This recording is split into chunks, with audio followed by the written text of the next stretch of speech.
All right, Avatar 3.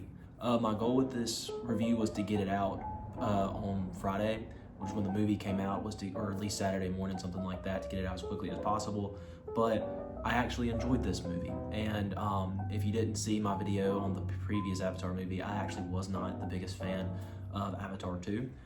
So for me to actually enjoy the movie a lot and want to be able to talk about it and give it a good review, I thought, why don't I sit with it and think about it a little bit more before I just go out and make a review willy-nilly. So I've given it a lot of time, thought about things that I liked, things I didn't like, and this is just going to be my honest review.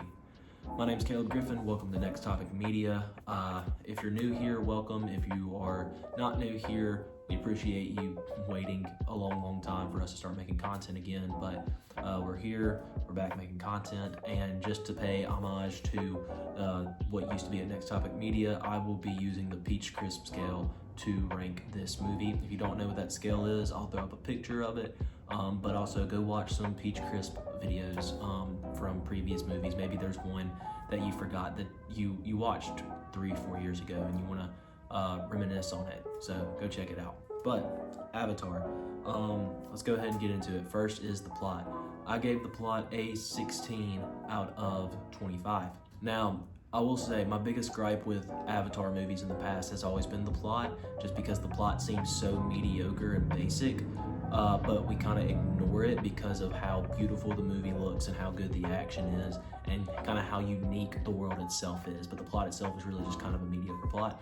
I feel like this plot went a little bit deeper, which I appreciated. I was actually, engaged in the storyline and not just, oh, look at how pretty that looks, I was actually interested, but I had two major gripes with it that brought the score down. It would have been like a 23, maybe even a 24 had it not been for these two major things. And to try to not spoil it as much as I can, the main villain makes a choice that I really just don't understand why.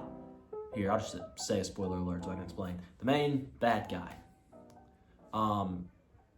teams up with the Fire Lady. I forgot their names. I'm sorry if that offends Avatar fans that I forgot their names. But I never understood why he had to team up with her, and I guess they just wanted to make it, oh, now they're even more evil. The fire people have weapons. I don't know. I just never understood that. Like, why was that his way out, I guess? That never made sense to me. That was my biggest issue. My second biggest issue was with the bad guy. What's his name? I'm gonna have to look it up. Quaritch. His name is Quaritch.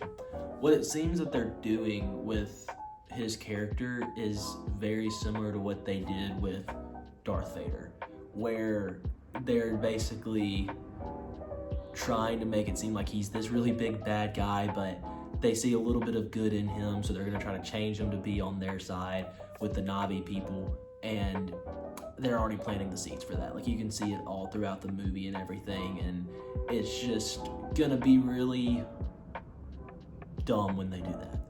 I guess it's the best way I can put it. It's like goes back to as original as this franchise is, and I mean this, but there's gonna be so many people who jump on me when I say this is unoriginal, because I mean it has its own language and its own world with its own customs and traditions and rules, and the world goes so deep, like its own species of creatures. Like it's really original. Like, I'm not saying it's not original, but it seems to me that after the first one was as cool and as successful as it was, and as like genre defining as it was, it seems to me like when they wanted to make a second one, they couldn't figure out what direction they wanted to go, so they kept saying the word Avatar over and over again, and then they remembered that Avatar: The Last Airbender exists, so they made a water one, and now they've made a fire one. And I could be wrong about that, but that's just kind of seems what they are doing. And now it seems like they're trying to take the Star Wars storyline, which, I mean, Star Wars wasn't the first people to do it either, where the main bad guy turns good. I mean, even Avatar: The Last Airbender had one of the main bad guys turn good. So, it's not as if it's this big deal, but for me, it's just like, come on. You have this insanely beautiful world. There is a deeper plot here that you can find that you're not finding. But that's just me, being devil's advocate and saying the things I didn't like. Overall, I think this was the best plot of a single film in the Avatar franchise that we have seen. And so I'm going to give it a good score, 16 out of 25. Next, we have characters, and I gave the characters a 7 out of 15. I don't remember what I gave characters last time, but there are some characters I really love, and there's some characters I really don't, and some people I'm just like, there's no need for you to exist in this world. That's really all I have to say about it. I wish I could give more details on why I gave it a 7 out of 15. I mean, maybe I'd give it an 8 out of 15, but really the characters just aren't as engaging as I feel like they could be. I will say this, in Avatar 2, I didn't like any of Jake's children. I thought they were all lame. I don't believe that anymore. It's episode 3, this isn't Star Wars. Avatar 3, Fire and Ash. I loved the arcs that the children in this movie took, that Jake's kids in this movie took. It was really, really cool and really, really well done. So I'm going to give it a 7 out of 15 because in the previous movies, it's been the adult characters, Jake, his wife, Cordage, who have really, for me, carried it character-wise, and it kind of took a complete and total flip in this movie because we've seen these same adult characters 3 times in a row now, and not much in them has changed over the course of 3 movies, but with the kids, their arcs are actually pretty cool and pretty interesting, so 7 out of 15. Cinematography, it's Avatar. It's a 5 out of 5. It's insane what they're able to do, how incredible it looks, how cool it looks. So not much you can say about it that hasn't been said already. 5 out of 5.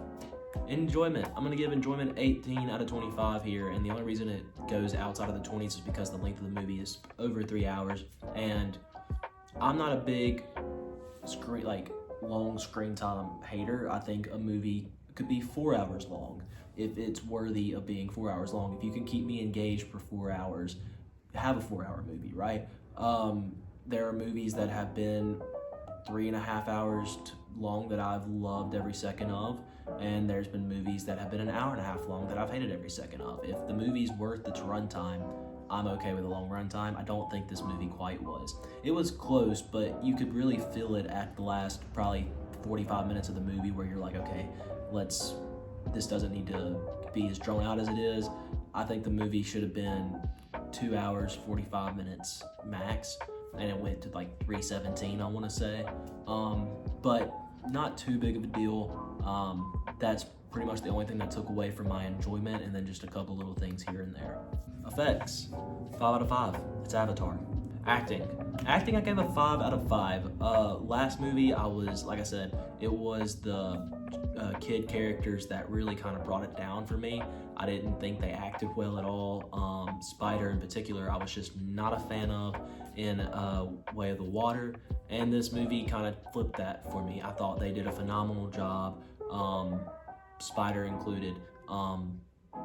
Really thought the acting was as near perfect as you can possibly get for a movie. So great job to them. Great performance. That's all I gotta say. Attachment. My attachment is a 7 out of 10.